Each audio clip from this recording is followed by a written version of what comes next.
So, dear students, now I would like to invite a first speaker to address this gathering, Dr. Michael Adams. Dr. Michael Adams is the president of Fairleigh Dickinson University, who is here on behalf of the International Association of University Presidents. We are very honored to have you address the event and look forward to collaborating with your association on our academic impact initiative and outreach programs to universities. Dr. Adams, you have the floor. Thank you. Good morning. One of history's most interesting ironies is the fact that the Nobel Peace Prize was created by a Swedish munitions manufacturer widely credited with the invention of dynamite. Alfred Nobel was not optimistic about the prospects for peace. He once said, "I intend to leave after my death a large fund for the promotion of the peace idea, but I am skeptical to its results. The savants will write excellent volumes, there will be laureates, but wars will continue just the same until the force of circumstances renders them impossible." Unfortunately, Nobel's prediction was painfully accurate. So we seek the answer to the question, what circumstances might render wars impossible? Each year, the United Nations sets aside a special day to reflect on the goal of peace. As Secretary General Ban Ki-moon has noted, in many circumstances on a continual basis, peace is the United Nations' highest calling. And in a world that is loaded with multiple and diverse destructive capabilities, it is certainly humanity's greatest need. So while the pursuit of peace must drive the agenda of the United Nations, it frankly requires the concerted effort of all humanity, of all of us working together to build a world without war. But how do you develop the force of circumstances that render wars impossible? Perhaps we can look to the development of global economies. The theory goes that in global trade and interdependent markets, they make political compromise the preferred approach to disagreement. In other words, greater economic links should lead to fewer wars because disruptions to business would be too costly. Tom Friedman calls this the Golden Arches theory of conflict resolution. You remember that one? He suggests that countries with a McDonald's never invade another country also with a McDonald's. The truth of the theory is contested, but the basic premise is not altogether wrong. Interconnected financial interests have given nations great pause before lining up the tanks. But significant violence remains in the world today.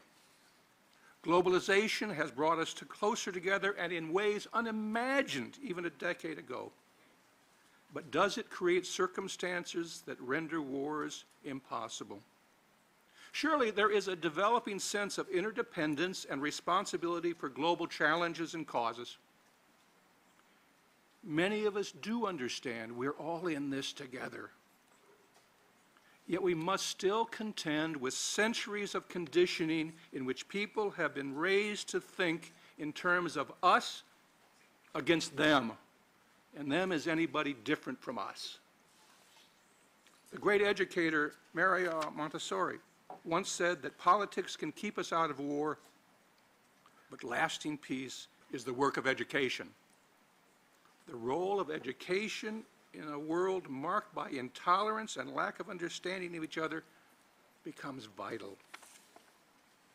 It was, in fact, the International Association of University Presidents, for which I speak today, that recommended in 1981 to the United Nations the creation of the International Day of Peace.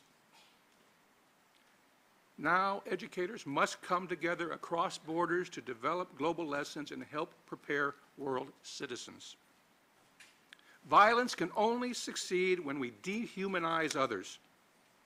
And that's much harder to do when we've learned about our neighbors both near and far. When we've made connections to them and we've developed an understanding of their views and that we discover our common humanity. As the powers of destruction expand, the need for such understanding grows even more critical. Albert Einstein was once asked, what was the scientific antidote to the atomic bomb? He replied, there is no scientific antidote to the atomic bomb. The only antidote is education. And so the force of circumstances isn't some external development that will someday happen to us. It's simply the development of our collective will, your collective will. Our will to learn about others, our will to build bridges to other countries and people rather than to construct barricades, our will to appreciate the perspective of others and to stand together across continents as world citizens, and our will to refuse violence in any form. It's indeed up to us, and it's indeed up to you.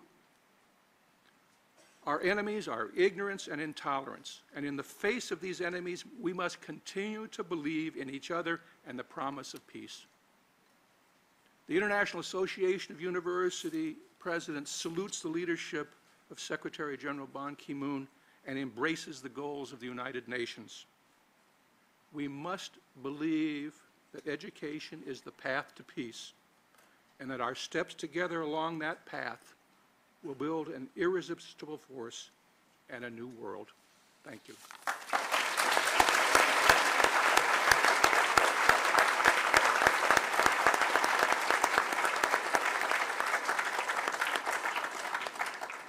Thank you. I would now like to give our panelists an opportunity to answer briefly any of the questions that were asked during this session. There is a very famous quote, and I hope you will remember it. For every complex problem, there is a simple solution, and it's usually wrong. You have been asked some very impressive questions. You have asked some very complex questions for which there really are no simple solutions.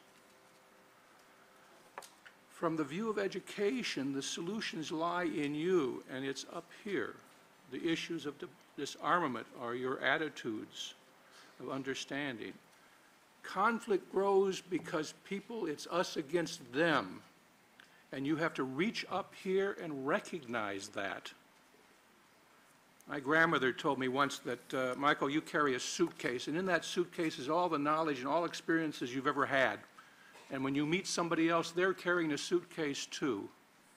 But the stuff they've got in it is different than yours.